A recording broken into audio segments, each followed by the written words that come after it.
continuing with Mandeville coach Hutch Gonzales, we're going to talk about your defense a little bit. Coach, let's start from, I like to start from backwards in. Your secondary, facing so many spread offenses, your secondary is vitally important. Talk to me about, the players that we're going to see at the cornerback and the safety positions. Safety positions where we'll start, because that's kind of where, your quarterback of your defense is for a lot of times. Ben Bonner is probably one of the best athletes I've coached. He is, a 6'2", 175, 180 pound kid that can absolutely jump out of the gym. He's got an aggression, a physicality about him, and just kind of a want to that. We went to these 7-on-7 tournaments all summer, and they threw jump ball after jump ball, and he came down with jump ball after jump ball. I don't know how many interceptions he ended up getting at these tournaments, but it was unbelievable. And once he had the ball in his hands, he's a great athlete. Really, he picks with me all the time, wants to come over and play wide receiver, and if we put him out there, there's no doubt. I have no doubt he would be, one of the best wide receivers in the district. He's phenomenal. So across from him, we have Zach Dugas. Zach is a guy who's an extremely hard worker. He's kind of a like an in-between kind of player where he could probably walk down in there and play outside backer for you. A little bit more physical, runs well, but is not as much a cover guy as Ben is. But he's extremely intelligent. He's always in the right place at the right time, and that's huge against these spread teams. On the corners, right now we're working Rodney Keys, who's more of he's more that one-on-one guy. He's a great athlete. He's physical, but he can run with anybody. He can like to put his hands on you, but he's another one who can get up and go knock down passes and run with guys.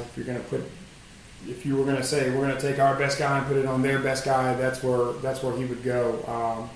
And he's done really well for us in picking up what Coach Abato is putting in. On the other side, Tyrone May has been starting out there at that corner. Tyrone's he's a smaller guy, but he's extremely physical. Another kid who, if you walk in the weight room and you start noticing body types, you're like, man, that kid he's just stacked. I mean, he's a good looking football player. And he plays that way. He's extremely physical. He'll lay a lick, and typically, if he's going to get an interception, it's because he came through you to get it. He's an extremely physical kid, and we like that about him. Your linebackers, Mandeville is known for linebackers. Goes all the way back to Maudie. I can remember the latest run to the state semis. It was Jonathan Picone. Yes.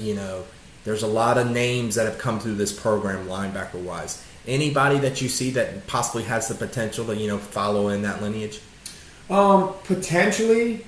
I mean, not at that level. We don't have a Texas Tech linebacker out there. We don't have a Penn State linebacker out there. We do have a coach out there, and his name is going to sound familiar because his brother is now kicking out Alabama. Joe Bullock is kicking out Alabama, but Zach, his younger brother, he's probably the smartest person in the field house. If I had to guess, I mean, we have recruiters come in and ask about his grades, and their jaw drops when he talks about his ACT score. But he's another one who, phenomenal leader, quiet leader, but the kids respect him when he talks. He can coach the defense, not just the linebackers, the defense. Sometimes we wonder, if he wasn't out there, could everybody else even get lined up? He's extremely intelligent. So he's a kid who's going to come up with tons and tons and tons of tackles and make tons of plays, because he's never going to be in the wrong place. He's never confused.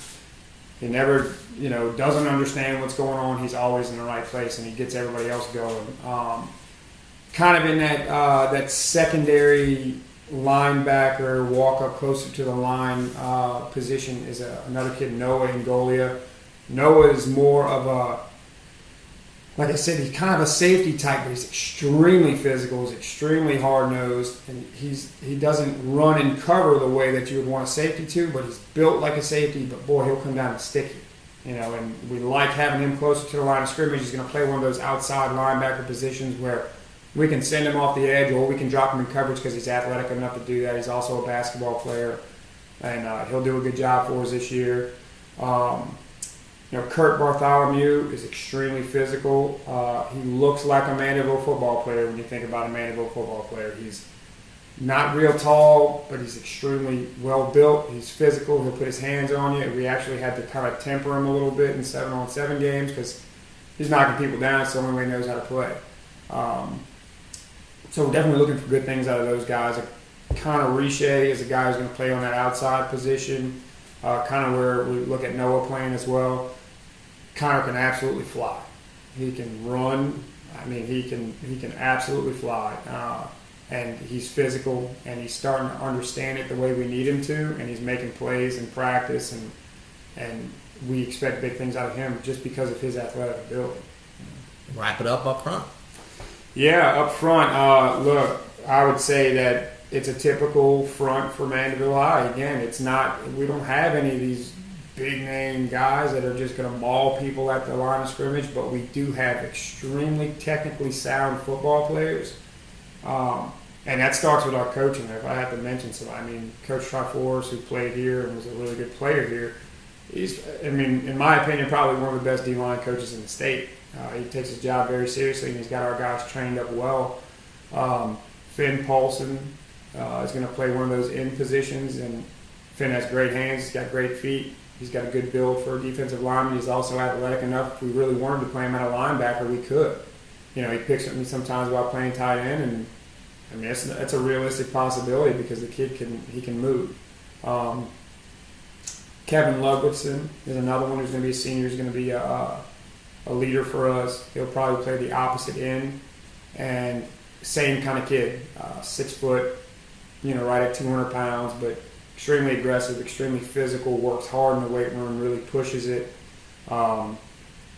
Then on the nose or, you know, in the middle in there at a tackle, Seth Paggart plays hard. He's a I would say, you know, more of a prototypical tackle, defensive tackle. He's a little bit squattier, extremely strong, very physical, enjoys, you know, getting in the backfield, kind of wreaking havoc. We had to make adjustments in the spring when he was playing on the nose to we're going to run the football, you know, because he can get in there and cause some problems for your center and things like that because of his physicality.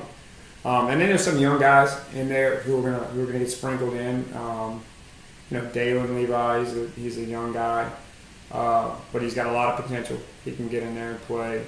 And there's a few others back there, but they, you know, we feel like we have a little bit of depth at that position right now. Miller McSwain will come off the edge, and he'll be. He's another really good-looking kid. He's, you know, a lacrosse player, so he knows physical and he's extremely athletic. And in a pass rush situation, he can really get after it. So we're excited about him as well. My last question is, I wonder what's your approach here in terms of it's. I mean, if you look at it from take away the Mandeville part, you're talking about a first-year coach come in with a bunch of young players at skill positions. You would think, okay, let's just go in, try to win some games, and then build for 2019. But that's the approach at Mandeville is we got to win every year, no matter who it is. What is your approach? Is it more? Do you try to taper down your own expectations, or are you? Let's put the pedal to the metal and let's go in 2018. Yeah, never. I don't think you ever taper your expectations. I think that I was actually having a conversation about this yesterday. You set your standards for your highest achievers, and then you modify your expectations to the people who can't meet those expectations, maybe. But I don't think that we have any people in here who can't meet those expectations. It's our job as coaches to coach them up. And I've always said this, it didn't matter where I was, when I hear the words young, we're young. Young is an excuse to me. I don't care about young. It's my job to coach them up. If they're capable of understanding what we're teaching them, young means nothing. Inexperienced, okay.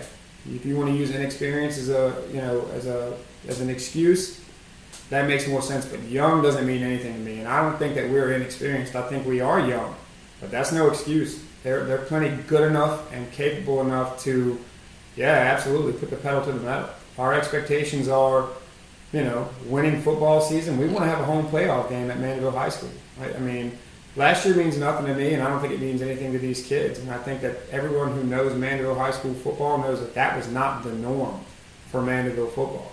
That was the outlier.